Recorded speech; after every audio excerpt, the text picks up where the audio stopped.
Hai guys, welcome to Jovanna's Library. Hari ini aku akan membacakan Pari Boneka dari majalah Bobo. Selamat mendengarkan.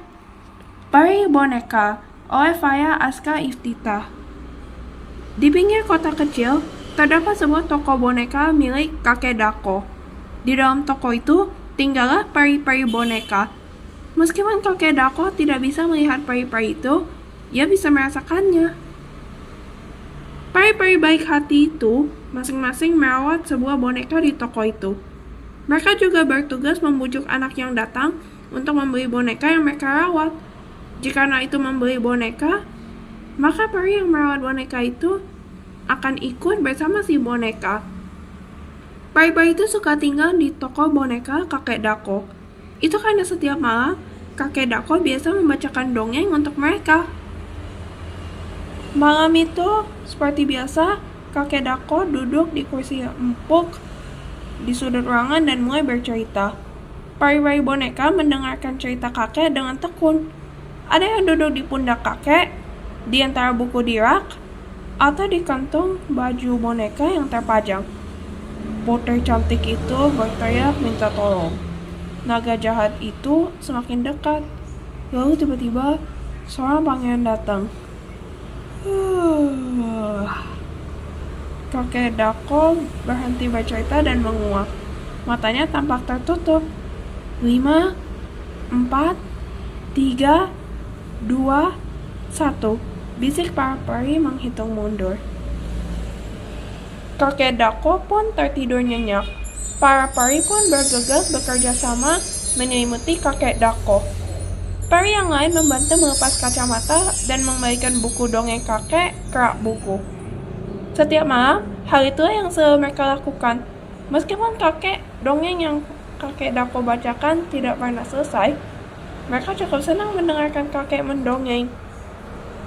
Seperti biasa, setelah kakek menguap, pasti kakek akan tertidur, ucap salah satu peri bernama Pi.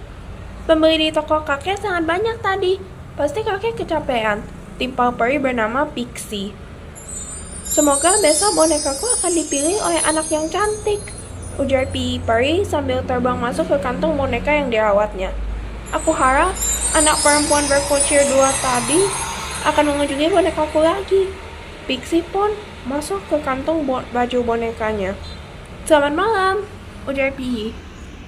Selamat beristirahat, kata Pixie menutup mata. Lonceng di pintu toko kakek Dako berbunyi. Kakek sudah bersiap-siap menyambut pembeli. Para peri selalu berusaha membantu kakek Dako menjual boneka. Mereka akan berbisik pada gadis-gadis kecil yang datang untuk memilih boneka yang cocok. Siang itu, ada 2 gadis kecil datang ke toko kakek Dako. Semoga anak berambut ikal panjang ini memilih boneka ini, bisik Pi sambil merapikan pita di boneka yang dirawatnya.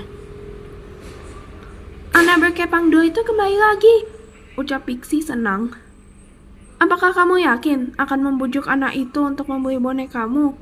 Tanya Pi heran. Aku yakin, kata Pixie mantap. Coba kamu lihat baju anak itu. Dia bukan anak orang kaya.